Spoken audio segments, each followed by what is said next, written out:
What if I told you that most people who attempt homesteading abandon it within the first 2 years, not because the land failed them, but because no one told them the truth about what they were walking into? What if the romanticized images you've been sold, the overflowing garden baskets, the effortless self-sufficiency, were quietly leaving out the parts that matter most? Today, we are going to walk through 20 of the most consequential mistakes new homesteaders make. And mistake number 11, it has ended more homesteads than drought, frost, and bad soil combined. Stay with us. Starting too large. The first and most seductive mistake is scale. Ancient agrarian cultures understood a principle modern enthusiasm tends to override. Begin with what you can genuinely sustain. A 2,000 square foot garden plot sounds inspiring on paper. In practice, for a first-year homesteader, it becomes an unmanageable commitment that breeds exhaustion and failure. The homestead application is simple and ancient in its wisdom. Start with a single 4x8 raised bed. Master it completely. Expand only when your systems, not your ambitions, are ready. Ignoring soil health from the beginning. Soil is not dirt. It is a living, biological ecosystem containing billions of microorganisms per teaspoon, each playing a role in nutrient cycling that no synthetic fertilizer can fully replicate. Every enduring agricultural civilization, from the Fertile Crescent to the ancient terraces of the Andes, knew that the land must be fed before it can feed you. Test your soil before planting. Amend with compost, aged manure, and cover crops. Build the biology first. The harvest will follow. Misunderstanding your local growing calendar. A seed packet written for USDA Zone 6 is not a universal instruction manual. Last frost dates, first frost dates, soil temperature thresholds, these are the coordinates of your homestead's true growing season, and ignoring them produces consistent, demoralizing failure. Obtain your county's agricultural extension planting guide. Pin your last frost date to the wall. Count backwards from it. Plant accordingly, not enthusiastically, but precisely. Underestimating the importance of water systems. Water is the single most labor-intensive element of any homestead without a deliberate plan. Carrying 5-gallon buckets twice daily across a half-acre property is not sustainable agriculture. It is exhaustion dressed as self-sufficiency. Before the first seed goes into the ground, map your water. Install drip irrigation, position rain barrels, locate your water table. The homesteaders who endure are those who solve water once and never carry it by hand again. Planting without a preservation strategy. Growing food and storing food are two entirely different disciplines. Civilizations that survived harsh winters did not do so by accident. They preserved with intention. Fermentation, root cellaring, dehydration, and canning each require knowledge, equipment, and practice that cannot be improvised at harvest time. Before your first season, determine how you will preserve every crop you intend to grow. The harvest window is brief. The planning window is now. If you believe that real self-sufficiency is built on knowledge, not luck, go ahead and hit that like button. It tells the channel that this kind of depth is worth creating. Now we're just getting started. Adding livestock before infrastructure is ready. Animals operate on biological schedules that do not accommodate an unfinished coop or an incomplete fence line. They require feed, water, shelter, and predator protection from the moment they arrive, not from the moment you get around to it. Build every structure, complete every fence, then bring the animals home. Treating homesteading as a hobby rather than a system. Homesteading is not a weekend activity. It is an integrated operational system, and without a basic budget, an input-output ledger, and a plan for reducing purchased inputs over time, the homestead simply becomes an expensive rural lifestyle, not genuine self-sufficiency. Track everything you spend. Track everything you produce. The gap between those two numbers is your roadmap. Relying exclusively on hybrid seeds. Hybrid seeds produce reliably for a single generation. They are engineered for commercial consistency, not for homestead resilience.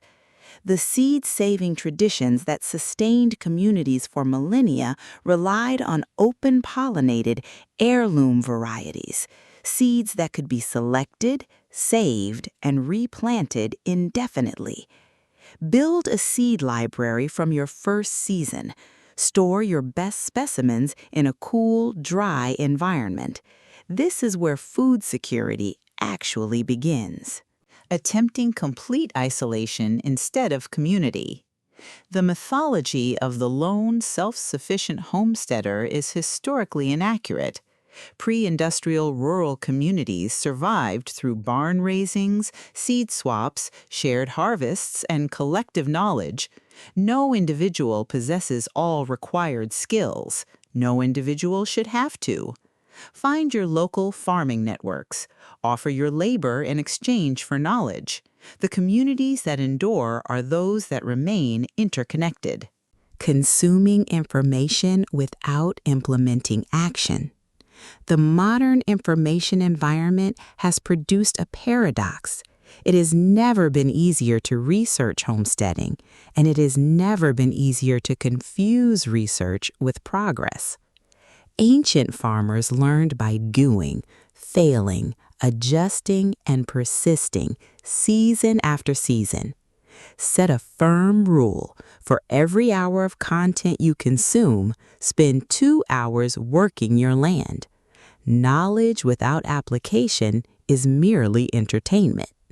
If you're taking notes and building something real, drop a comment below and tell us where you are in your homestead journey. Your story matters to this community. But we're not finished. This next one is even more remarkable. Failing to observe before acting. Mistake 11 has ended more homesteads than drought, pests, or poor soil combined because it is invisible. It is the failure to observe, to sit with your land through different seasons, different weather patterns, different times of day, before making consequential decisions about where things go and how systems are arranged. Every exceptional homesteader, farmer, and land steward throughout history has shared this discipline. They watch first. They act second. Walk your land daily. Notice what you have not yet noticed. Monoculture planting.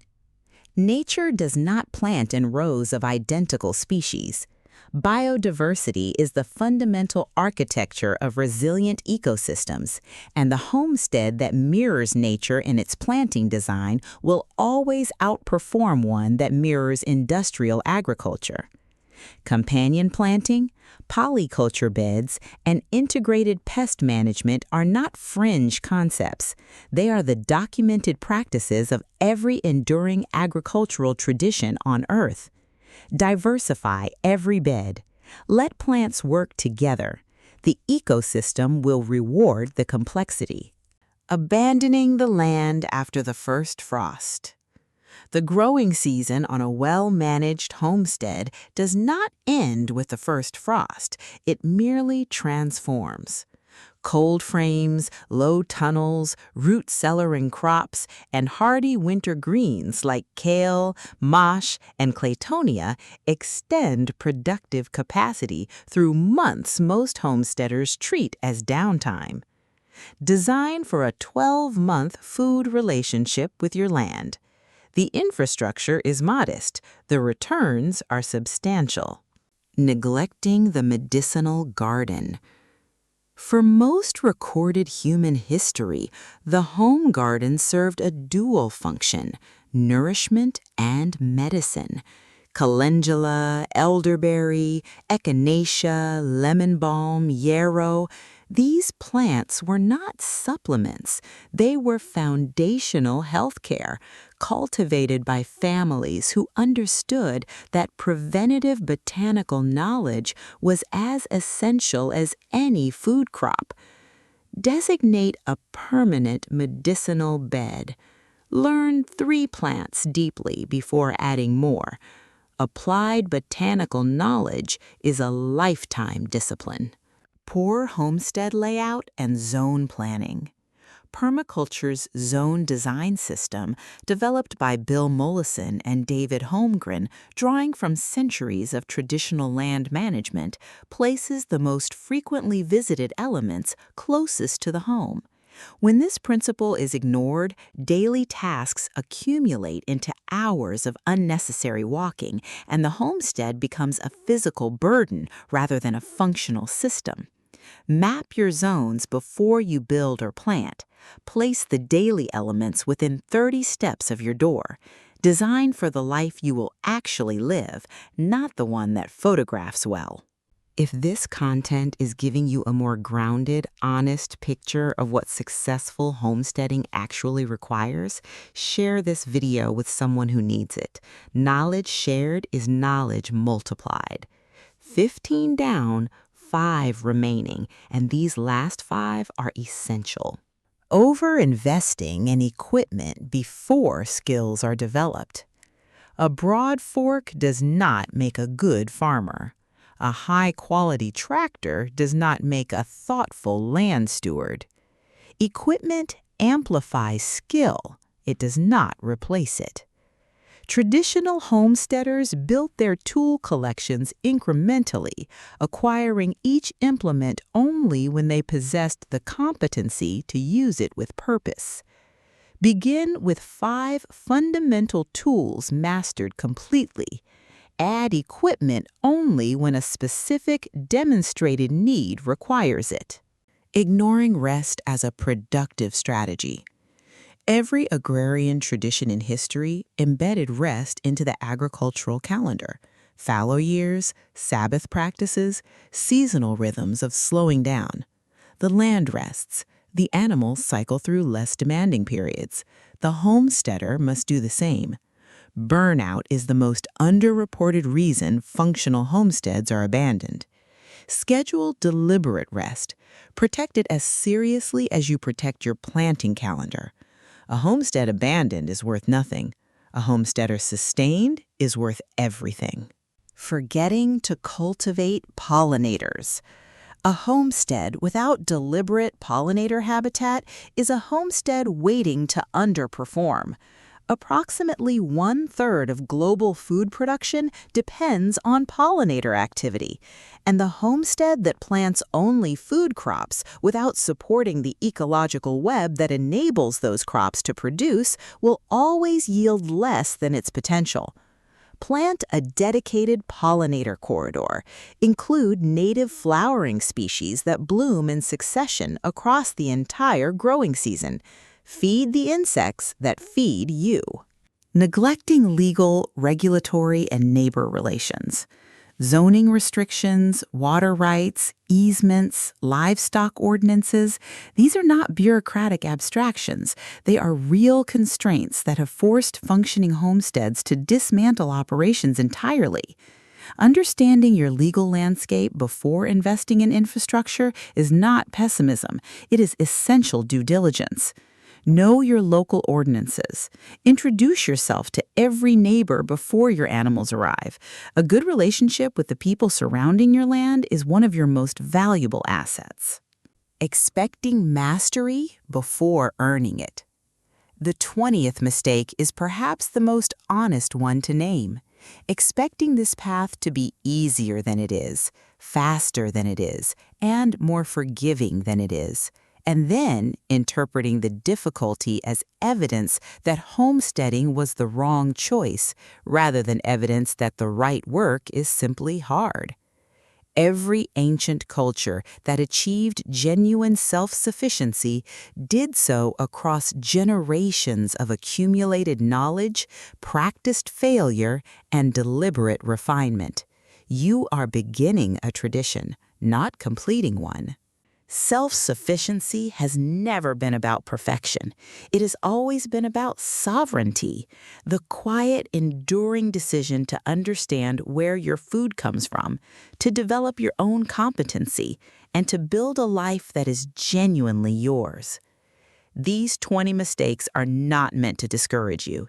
They are the curriculum that no one handed to those who came before us, and that knowledge, earned through experience, is exactly what you can now carry into your first season with clear eyes and grounded expectations. So here is what we want to know. Drop a comment below and tell us which of these 20 you are committed to avoiding first. Which one resonated most deeply? Which one were you already making? This community learns together, and together we build something that lasts. Until next time, tend the land, tend the knowledge, and tend yourself. All three matter equally.